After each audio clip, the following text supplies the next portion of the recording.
नमस्कार साथियों, Navneet DJ repairing channel में सभी साथियों का बहुत बहुत स्वागत है। अगर साथियों आप इस इलेक्ट्रॉनिक इंडस्ट्री से जुड़े हुए हो या आप इससे जुड़ना चाहते हो या आप अपना कैरियर इलेक्ट्रॉनिक इंडस्ट्री में बनाना चाहते हो तो आपके लिए ये हमारी वीडियो, ये हमारा चैनल बहुत ही उपयोगी होने वाला है। अगर आप स्टूडेंट हो, आप किसी चीज़ की तैयारी कर रहे हो इलेक्ट्रॉनिक से संबंधित, तो भी अगर आप हमारी ये वीडियो या हमारे इस चैनल के साथ में जुड़ते हो तो आपका जो अनुभव है उसके अंदर कुछ और इजाफा होने वाला है। ज़्यादा समय ना लेता हुआ मैं आज के लेसन को शुरू करने वाला हूँ।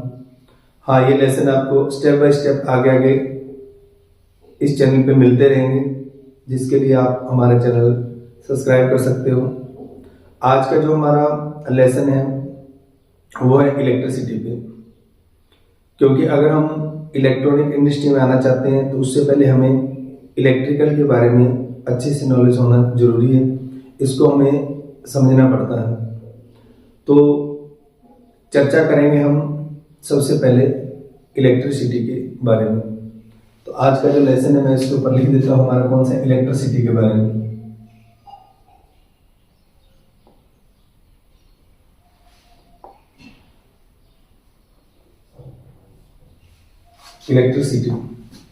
इलेक्ट्रिसिटी क्या है, इसके बारे में हमें पहले जान लेना जरूरी है। दोस्तों, जो हमारा विद्युत है, विद्युत हमारा एक ऐसा पावर है जिसके द्वारा बहुत बड़ी बड़ी मशीनें, बहुत बड़े बड़े उपकरण इसके द्वारा चलते हैं। इस विद्युत के अंदर, इस पावर के अंदर क्या क्या घटक है, क्या क्या चीजें जरूरी है, उस विषय के ऊपर हमें हमारा अनुभव बढ़ाना जरूरी है। तो दोस्तों, इलेक्ट्रिसिटी जो है वो एक इस प्रकार की ऊर्जा है, इस तरह की ताकत है, इस तरह की शक्ति है जिसे हम अपनी आंखों के द्वारा देख नहीं सकते। उसका जो प्रभाव है, सिर्फ उस प्रभाव के द्वारा ही हमें इसका पता चलता है। किसी भी वायर के अंदर अगर वहां से करंट है, हाथ से छूने पे तो हमें शॉक लग जाएगा, ऐसा तो हम कर नहीं सकते। तो बिजली है नहीं है, इसकी उपस्थिति हम किससे पता करते हैं? या तो हम कोई भी बल्ब ऑन करेंगे तब हमें पता चलेगा, या हम किसी फैन को चलाएंगे तब हमें पता चलेगा कि यहाँ पे इलेक्ट्रिसिटी है, या हम कोई भी जो भी टूल्स है हमारे, उनके द्वारा, कोई टेस्टर है उसके द्वारा, मतलब किसी किसी चीज के द्वारा हम उसके उपस्थिति का अनुभव लगाएंगे। तो इलेक्ट्रिसिटी जो ताकत है उसको हम आंखों से देख नहीं सकते, वो हमें आंखों से दिखाई नहीं देती। वो जो पावर है सिर्फ उसके प्रभाव से हमें पता चलता है उसकी उपस्थिति का। जैसे बल्ब जलेगा या फैन चलेगा तभी हमें पता चलेगा। तो दोस्तों, ये जो इलेक्ट्रिसिटी है इसके कई प्रकार के लोड होते हैं। जैसे प्रकाशीय लोड, कि इस तरह का लोड कि जब हम उसको ऑन करते हैं तो प्रकाश फैलाएगा, रोशनी करेगा, तो उसको प्रकाशीय लोड कहा जाता है।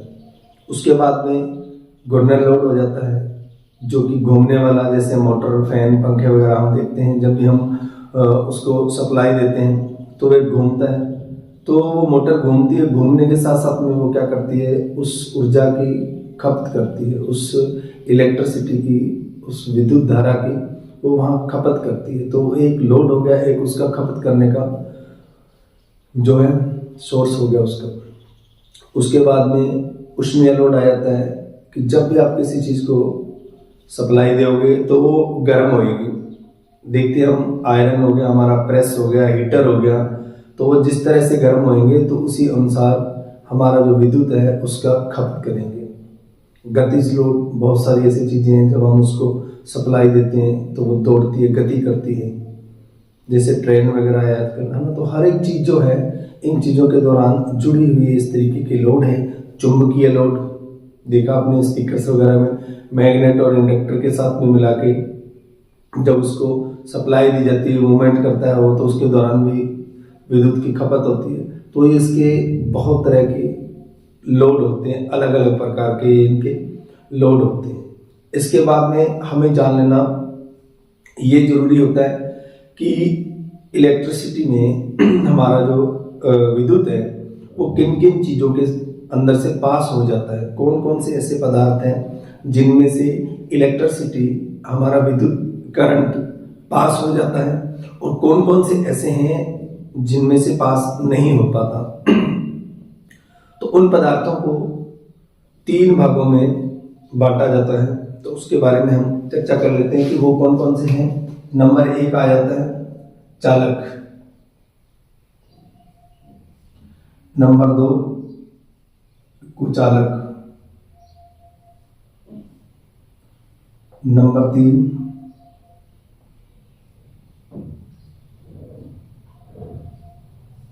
अर्धचालक। ये 3 पदार्थ हैं। इन 3 पदार्थों को अलग अलग डिवाइड किया गया है। जिन पदार्थों के अंदर से करंट बहुत आसानी से गुजर जाता है, पास हो जाता है, बहता है, उन्हें सुचालक पदार्थ कहते हैं।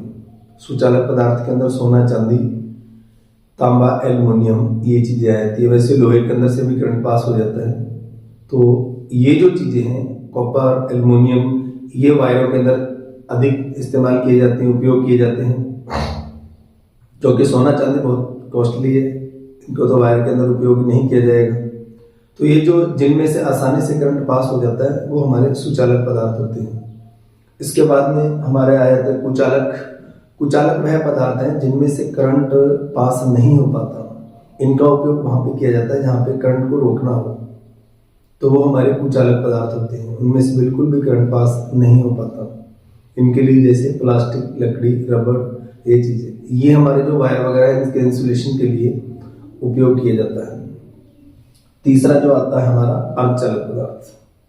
अर्धचालक पदार्थ जो है वो ना तो सुचालक की तरह कार्य करते हैं, ना ही वो कुचालक की तरह कार्य करते हैं। ये इनके बीच के पदार्थ होते हैं। ये एक निश्चित सीमा तक ही इनमें से करंट पास हो पाता है। तो जितने ये हमारे 2 प्रकार के होते हैं जो अर्धचालक पदार्थ हैं, ये हमारे एक तो सिलिकॉन और दूसरा जर्मेनियम, ये 2 तरह के पदार्थ होते हैं। इनका भी कुछ वोल्टेज ड्रॉप होता है, जैसे सिलिकॉन का 0.7 और जर्मेनियम का 0.3। तो ये जो हमारे सिलिकॉन और जर्मेनियम है ये हमारे अर्धचालक पदार्थ है। इनका कहाँ पे उपयोग होता है? जितने भी हमारे इलेक्ट्रॉनिक के कंपोनेंट हैं जैसे डायोड, ट्रांजिस्टर, मॉसफेट, आईसी, ये जितने हमारे कंपोनेंट हैं ये इन्हीं अर्धचालक पदार्थों के द्वारा बनाए जाते हैं। और आधुनिक इलेक्ट्रॉनिक के अंदर इनका उपयोग बहुत ज़्यादा किया जाता है।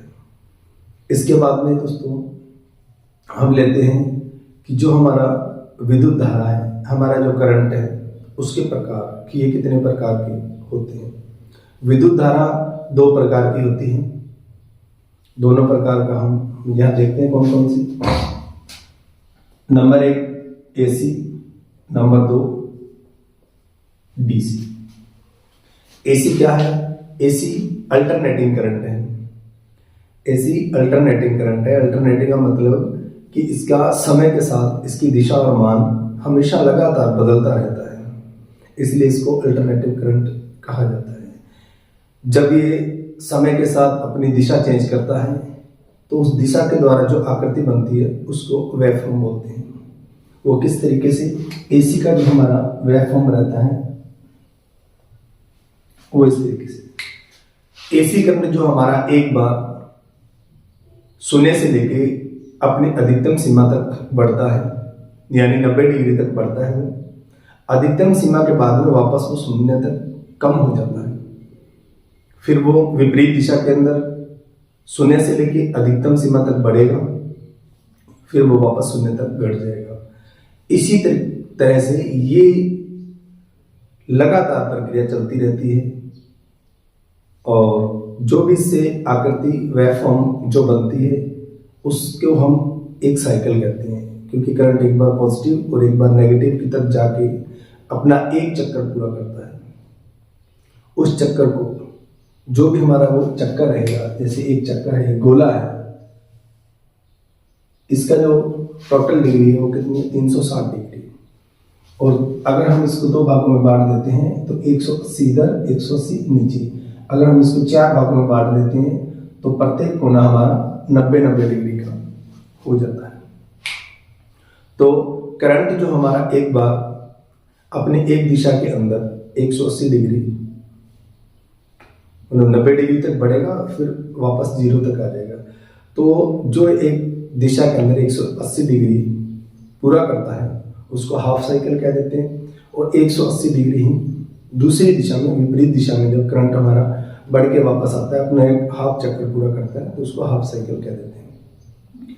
एक साइकिल के 2 स्वरूप होते हैं, आधा हाफ साइकिल पॉजिटिव और आधा हाफ साइकिल नेगेटिव। इस तरह से आधा नेगेटिव आधा पॉजिटिव करके एक चक्कर करंट हमारा पूर्ण करता है। जो हमारे घरों के अंदर एसी सप्लाई आती है उसके अंदर 50 हर्ट्ज की फ्रीक्वेंसी होती है। ये 50 हर्ट्ज की फ्रीक्वेंसी क्या है कि करंट हमारे जो घरों में आता है वो 1 सेकंड के अंदर 50 बार अल्टरनेट होता है, जिससे उसकी फ्रीक्वेंसी हम कहते हैं। जो हमारा 50 बार वो अल्टरनेट होता है उसी प्रक्रिया को हम फ्रीक्वेंसी कहते हैं। वो जो भी हमारे इंडिया के अंदर फ्रीक्वेंसी है वो 50 हर्ट्ज की है, तो उसी के अनुसार 50 हर्ट्ज से लेकर 60 हर्ट्ज तक की फ्रीक्वेंसी हमारे सप्लाई के दौरान घरों के अंदर आती है 1 सेकंड के अंदर। तो इसके अंदर 2 सिरे होते हैं इसके, एक न्यूट्रल और एक फेस। अब जो दोनों सिरे होते हैं, अगर आप किसी भी उपकरण को, इलेक्ट्रिकल कोई भी आपका उपकरण है, जब हम उसको किसी प्लग के अंदर करते हैं, आप उसके वायर को सीधा ऐसे करके लगाओ, घुमा के लगाओ, दोनों तरह से वो चलता है। उसका रीजन यही है क्योंकि उसका करंट है वो चेंज होना है, बार बार उसके चेंज होते हैं। एक बार अगर इधर का लाइन है, इधर का न्यूट्रल है, तो जब उसका पोलैरिटी चेंज होगी फिर इधर वाला आपका लाइन हो जाएगा, इधर वाला आपका न्यूट्रल हो जाएगा। इस तरीके से वो अपना जो है दिशा को करंट जो है परिवर्तन करता रहता है। इसके बाद में दूसरा हमारा आता है डीसी करंट। ये हमारा होता है डायरेक्ट करंट। इसका अगर हम सिंबल भी लेते हैं तो इसका हमारा सिंबल ये हमारा डायरेक्ट करंट है। डीसी के अंदर डीसी करंट जो हमारा है वो समय के साथ उसका मान और उसकी दिशा कभी बदलती नहीं है, वो हमेशा एक समान रहती है। जिधर उसका डीसी उधर डीसी, जिधर उसका माइनस है माइनस रहेगा, प्लस की तरफ प्लस रहेगा, उसकी दिशा चेंज नहीं होगी, हमेशा समय के साथ एक समान रहता है। डीसी का एक सिरा पॉजिटिव और दूसरा सिरा नेगेटिव होता है। डीसी सप्लाई के अंदर फ्रिक्वेंसी नहीं होती है, क्योंकि इसी फ्रिक्वेंसी को एसी में से फ्रिक्वेंसी को हटा दिया जाता है, तो डीसी में बदल जाती है। तो जो हमारा करंट हुआ वो कितना, 2 प्रकार का। अभी हम चर्चा करते हैं कि विद्युत के कौन कौन से घटक है। विद्युत के अंदर कौन कौन से घटक है। विद्युत के अंदर 3 घटक होते हैं। पहला हमारा होता है दबाव, दूसरा होता है प्रवाह, तीसरा होता है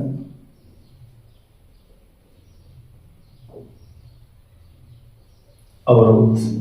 विद्युत के अंदर 3 घटक होते हैं। दबाव को हम कह देते हैं वोल्ट, प्रवाह को कह देते हैं करंट, अवरोध को कह देते हैं resistance.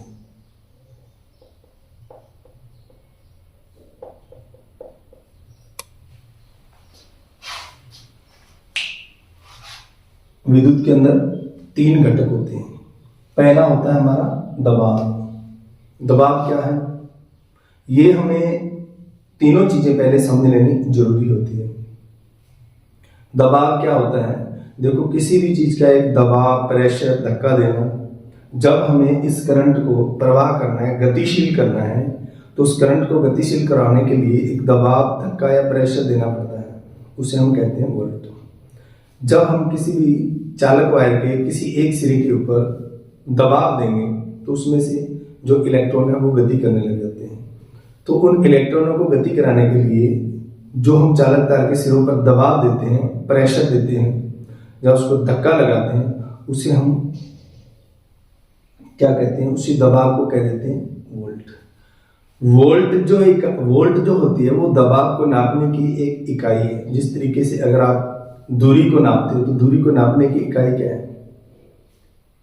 mm, inch, foot, metre, kilometre, ये हमारे क्या हुए? ये हमारी इकाई हुई उस दूरी को नापने की। वजन नापोगे आप ग्राम, किलो, क्विंटल, टन, ये क्या हुई? ये वजन को नापने की इकाई है। उसी तरीके से दबाव को नापने की इकाई वोल्ट है। जब आप ये चीजें समझ जाओगे ना, मैं यहाँ पे आपको उदाहरण के दौरान नहीं समझाऊंगा क्योंकि वीडियो बहुत ज़्यादा लंबी हो जाएगी। जो लोग और भी डीपली तरीके से समझाने के आगे और हमारे प्रोसेस रहेंगे वो लास्ट में आपको मैं बता के जाऊँगा भी क्या है।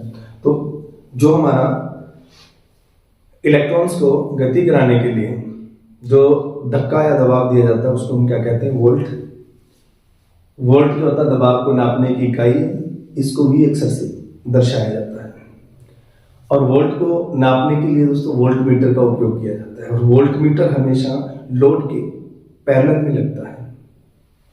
इसके बाद में हमारा आ जाता है प्रवाह। प्रवाह हमारा क्या है? करंट। प्रवाह हमारा क्या है? करंट। प्रवाह क्या चीज है? करंट क्या चीज है? इस चीज को हम समझेंगे।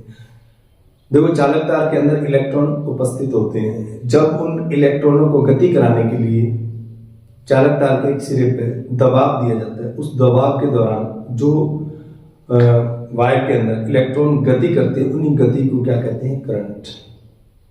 किसी भी चालक तार के सिरों पर दिए गए दबाव के दौरान जो इलेक्ट्रॉन्स गति करते हैं उसे करंट कहा जाता है। करंट को नापने की इकाई जो है दोस्तों वो होती है हमारी एम्पियर। करंट को नापने की इकाई क्या होती है? एम्पियर। एम्पियर को ए अक्षर से दर्शाया जाता है। जैसे मैंने दबाव को नापने की इकाई वोल्ट बताई आपको, उसी तरीके से करंट को नापने की इकाई भी एम्पियर होती है। एम्पियर की भी दोस्तों छोटी बड़ी कई इकाइयां और होती हैं। जैसे अगर आप वोल्ट को नापोगे तो वोल्ट की भी छोटी बड़ी इकाइयां होती हैं। एक वोल्ट के अंदर 1000 मिली वोल्ट और 1 मिली वोल्ट के अंदर 1000 माइक्रो वोल्ट। उसी तरीके से अगर हम एम्पियर की बात करते हैं तो 1 एम्पियर के अंदर 1000 मिली एम्पियर और 1 मिली एम्पियर के अंदर 1000 माइक्रो एम्पियर होता है। इसके बाद में हमारा आ जाता है अवरोध। एक चीज हो रही है, एम्पियर को जब हम नापते हैं तो एम्पियर मीटर के द्वारा नापा जाता है और एम्पियर मीटर को हमेशा लोड के सीरीज में लगाया जाता है। इसके बाद में तीसरा हमारा आ जाता है अवरोध। अवरोध हमारा क्या है? जो हमारा करंट है, करंट के मार्ग में उत्पन्न होने वाली बाधा, उसको हम अवरोध कहते हैं। कोई भी जो वायर है या चालक पदार्थ है, हर एक पदार्थ के अंदर अपना एक स्वभाव होता है। तो वो जो स्वभाव है वो अपने उसी स्वभाव के अनुसार ही करंट के मार्ग में कुछ बाधा डालता है। करंट के मार्ग में डलने वाली बाधा को ही रेजिस्टेंस कहा जाता है। या हम यूं भी कह सकते हैं कि पदार्थ का वह गुण जो करंट के मार्ग में बाधा उत्पन्न करे तो उसे रेजिस्टेंस कहा जाता है।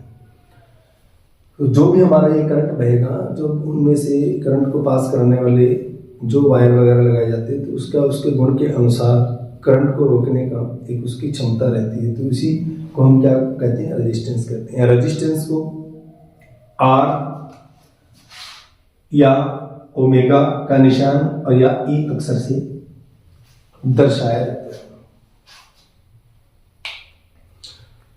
तो दोस्तों ये आज की जो चीज मैंने बताई है, जो आपको सबसे पहले इलेक्ट्रिसिटी के बारे में बताया, उसके बाद आपको इसके प्रकार के बारे में बताया या इसके कौन कौन से पदार्थ हैं उनके बारे में बताया, और इसके बाद में आपको इसके घटक के बारे में बताया।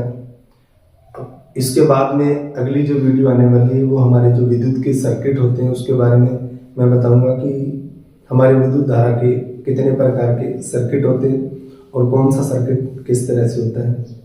अगर आपको ये मेरी वीडियो अच्छी लगती हो तो हमारा ऑफलाइन कोर्स भी होता है, आप वो कोर्स भी आप ज्वाइन कर सकते हो, क्योंकि वो कोर्स में हमारा टोटल जो एम्पलीफायर रिपेयरिंग के रिलेटेड है वो कोर्स हमारा रहता है।